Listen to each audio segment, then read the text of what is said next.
Vice President Mike Pence also indicated to us this morning that President Trump will reveal his decision soon about the Iran nuclear deal, but he would not say what it was.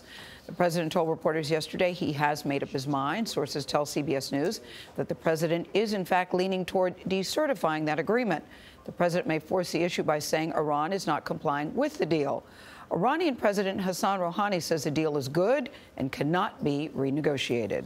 Ian Bremmer is the founder and president of Eurasia Group, a global political risk consulting company. Good morning, Ian. Good to be with you. So what are the stakes if the deal is not recertified? The stakes are, if other countries join us, then the Iranians are off to the races in terms of nuclear capabilities, and they'd be quite quick about it. But I think much more likely would be that all of the others that are involved in the negotiations and the settlement, including our allies in Europe, France, the UK, would actually stick with the deal, and the Americans would be effectively out in the cold. And I will tell you that this week, the Saudis, the Israelis have been talking to the Trump administration saying, none of us like this deal.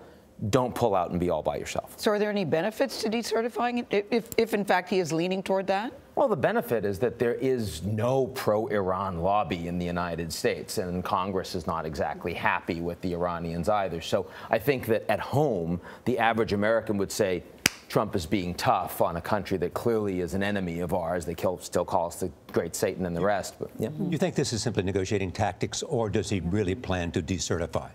He personally wants out. Right? He doesn't like the deal. He hated it when Secretary of State Rex Tillerson certified the last time around. And if you remember, Trump already said that the Iranians are not in compliance with the spirit of the deal. And he said, frankly, they're probably not even in compliance with the actual deal. So Trump himself personally doesn't feel like he's certifying it. And he's instructed his national security advisor and Secretary of State to find a way to see if they can not recertify, but not formally pull out of the deal. So Congress would still kind of stick with it. And they're working out what they call the modalities of that right now. And I think that's the reason why Trump is saying, I've made up my mind, but I can't tell you yet, because they're trying to find a way that they can still say, we're pushing, but we're not blowing it up. On North Korea, the Secretary of State, Rex Tillerson, indicated last night that the sanctions are starting to have an impact. Do you see an indication of that?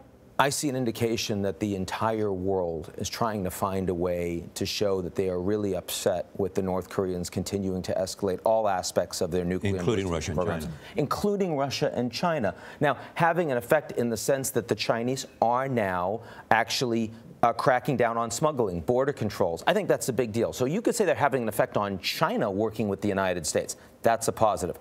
Having an effect on the North Koreans in terms of in any way changing their orientation towards showing that Trump doesn't have a fist in his glove ultimately in stopping their program. No, we haven't seen anything like that yet. And among the member states of the United Nations, what was the response to the president's speech?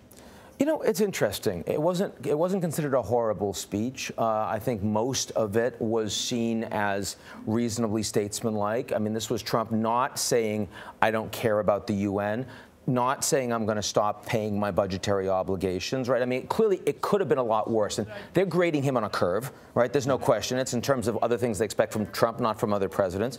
The Europeans aren't happy. They still have a real problem with the fact that they don't see Trump as aligned with values. And the fact that Trump came out and said, at the UN, I'll completely destroy a country, that's not the kind of speech you usually hear at the UN, right?